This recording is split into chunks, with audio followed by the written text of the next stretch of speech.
Bank വായ്പയുടെ പലിശ അടച്ചിട്ടും നടപടി പാലിക്കാതെ സ്ഥലം ബാങ്ക് ജപ്തി ചെയ്തതായി ആരോപണം. എടുത്ത ലോണിന് 80% പലിശയടച്ചിട്ടും ക്രമനടപടികൾ പാലിക്കാതെ സ്ഥലം ബാങ്ക് ജപ്തി ചെയ്തതായി ആരോപണം. 3.5 കോടിയുടെ സ്ഥലം കേവലം 76 ലക്ഷം രൂപ വില കെട്ടിയാണ് ബാങ്ക് ജപ്തി ചെയ്തതെന്നും പാലക്കാട് കൽമണ്ഡപം TKV നഗറിൽ താമസിക്കുന്ന കെ സ്നേഹജ്യോതി വാർത്താസമ്മേളനത്തിൽ പറഞ്ഞു.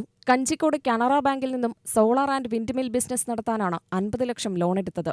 സെക്യൂരിറ്റി ആവശ്യമില്ലാത്ത സ്കീമിൽ 50 ലക്ഷം ലോൺ ലഭിക്കാനായി 1.5 കോടിയോളം വില വരുന്ന വസ്തു സെക്യൂരിറ്റിയായി നൽകേണ്ടി വന്നു. പ്രളയവും കൊറോണയും വന്ന കാലത്ത് പലിശയടയ്ക്കാൻ വൈകിയത് മുതലെടുത്താണ് ബാങ്ക് ജപ്തി നടപടിയിലേക്ക് കടന്നത്. ഫിസിക്കൽ പൊസിഷൻ എടുക്കാൻ കോടതി നൽകിയ അനുമതിയുടെ അടിസ്ഥാനത്തിലാണ് ജപ്തി നടപടി. 45 ലക്ഷം രൂപയുടെ സെറ്റിൽമെന്റ് തീരുമാനവും ബാങ്ക് അട്ടിമറിച്ചു. ബാങ്കും ഭൂമാഫിയകളും ചേർന്ന് നടത്തുന്ന കച്ചവടത്തിന്റെ ഭാഗമായാണ് 3.5 കോടി വില വരുന്ന സ്ഥലം 76 ലക്ഷം രൂപയ്ക്ക് ബാങ്ക് കൈമാറ്റം നടത്തിയത്.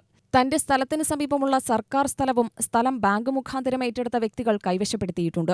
ബാങ്കും ഭൂമാഫിയയും തമ്മിലുള്ള കൂട്ടുകെട്ട് വെളിച്ചത്തു കൊണ്ടുവരാൻ കഴിയാവുന്നതെന്തും ചെയ്യും. ഇതിനെതിരെ നിയമപരമായും പോരാടുമെന്നും കെ സ്നേഹജ്യോതി പറഞ്ഞു. എനിക്ക് CGTMSE സ്കീമിലാണല്ലോ തന്നെ അതിൻ്റെ സ്കീം അനുസരിച്ചുള്ള കാര്യങ്ങൾ ചെയ്യണമെന്ന് പറഞ്ഞപ്പോൾ മാനേജർ എൻ്റെ അടുത്ത് പറഞ്ഞത് അല്ല, നിങ്ങൾക്ക് സെക്യൂരിറ്റി ലോണാണ് തന്നതെന്ന് പറഞ്ഞു. സെക്യൂരിറ്റി ആവശ്യമില്ല. CGTMSE സ്കീമിൻ്റെ പൈസ 3,90,000 രൂപ എൻ്റെ അക്കൗണ്ടിൽ നിന്ന് പിടിച്ചിട്ടുണ്ട്. അത് കൂടാതെ ഈ 1,10,00,000 ഡോക്യുമെൻറ്റും അവർ വാങ്ങിവെച്ചു.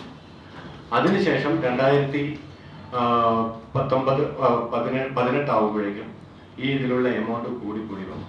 അപ്പോൾ ഞാൻ 46 ലക്ഷത്തോളം 50 ലക്ഷം എടുത്തു, 46 ലക്ഷത്തോളം ഇൻട്രസ്റ്റ് അടച്ചു. ഓടിയായതുകൊണ്ട് ഇൻട്രസ്റ്റ് മാത്രമേ അടയ്ക്കാൻ പറ്റുള്ളൂ. UTV news, Palakkad.